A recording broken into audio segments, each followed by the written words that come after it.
agora, a razão secreta do asilo que foi dado por Lula para a ex-primeira-dama corrupta do Peru, a Nadine Heredia.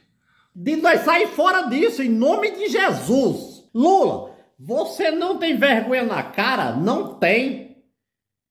Você não tem vergonha na cara. Meu marido, faça um pedido. Eu desejo que a senhora se comporte. Eu já matei uma, não quero ser obrigado a matar outra.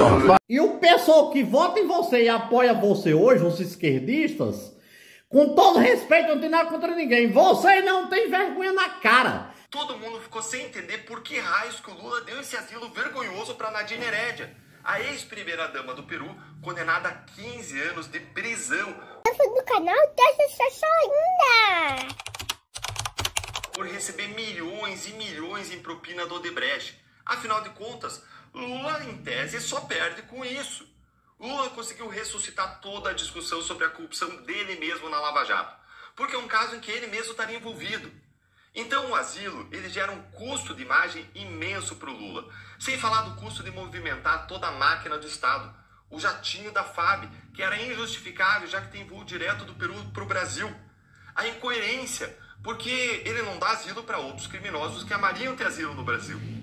Por causa de tudo isso, todo mundo desceu a lenha no Lula desde que esse asilo foi dado.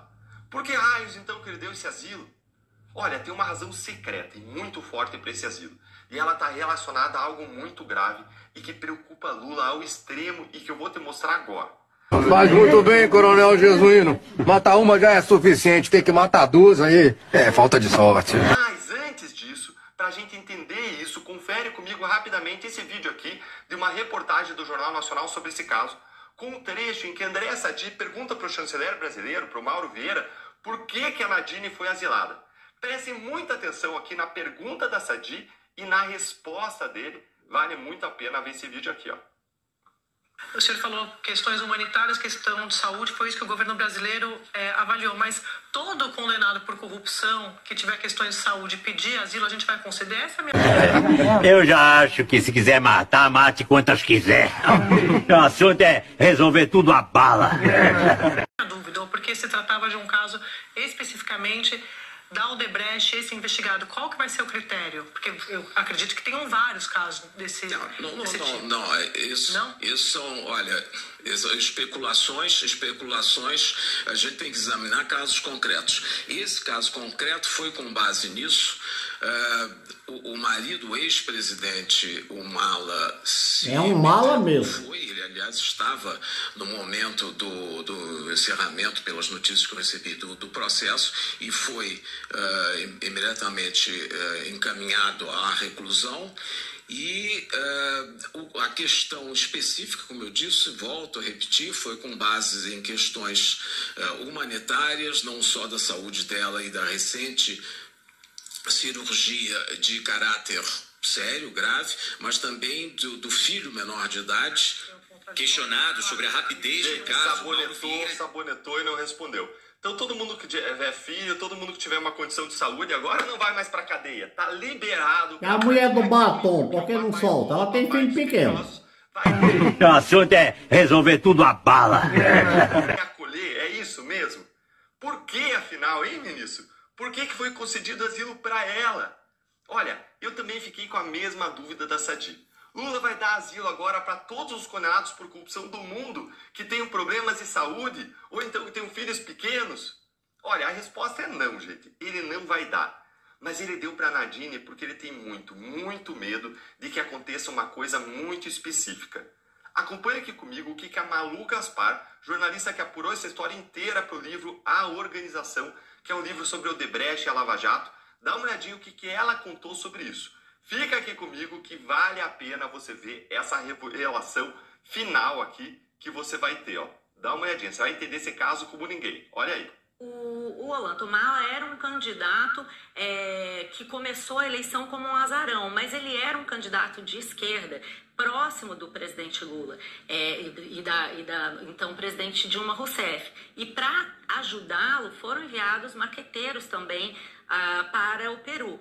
E aí uma das coisas que ocorreu foi que o presidente Lula o ex-presidente Lula, então, pede para os Odebrecht darem dinheiro para o a campanha do Orlando Mala. O Jorge Barata, é um que era mala esse mesmo. chefe do Odebrecht no local, Malas e baratas. negocia isso e começa a passar dinheiro para eles, primeiro pelo Departamento de Operações Estruturadas, via depósitos mesmo na conta dela.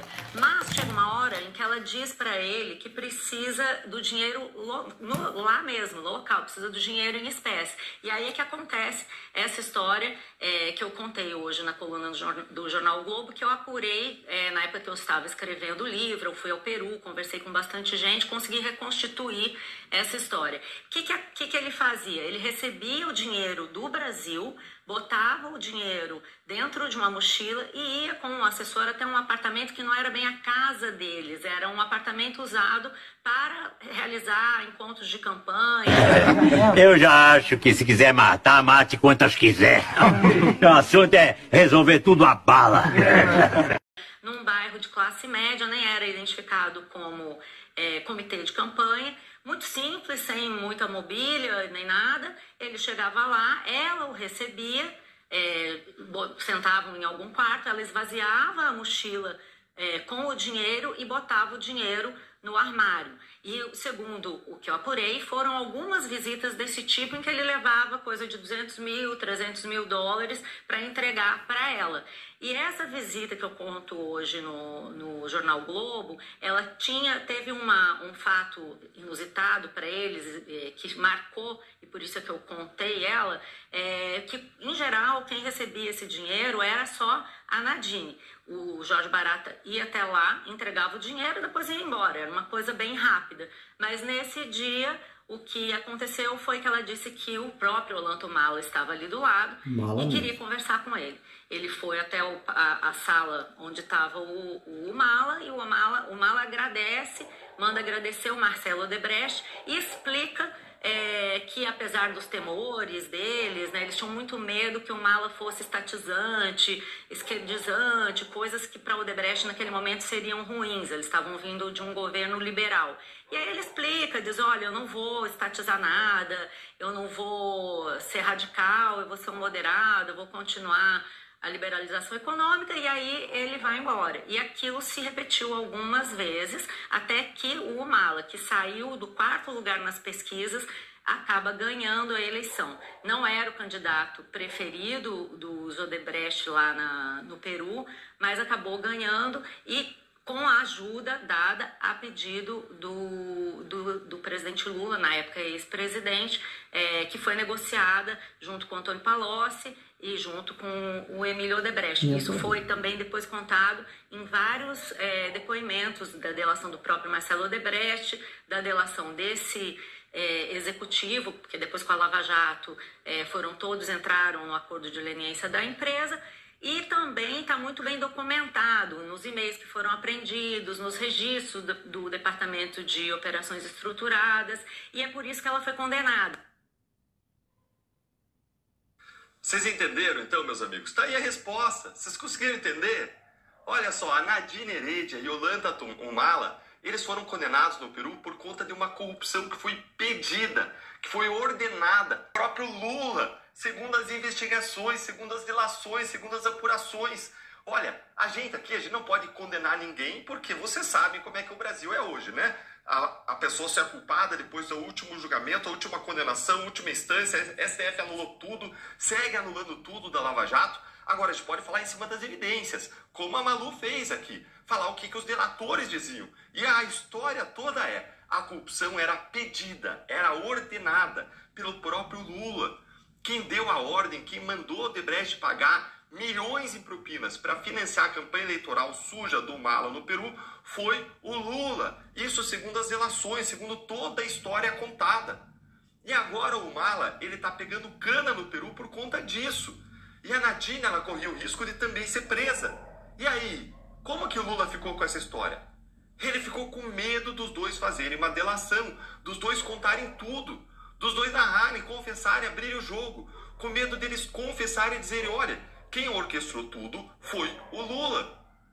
Claro, gente, pense aqui comigo, se a Nadine fosse para a cadeia junto com o Mala, o que os dois teriam a perder confessando? Nada, porque a condenação já seria certa, mas eles poderiam ter a ganhar confessando toda a verdade, pelo menos ela, porque teriam suas penas reduzidas.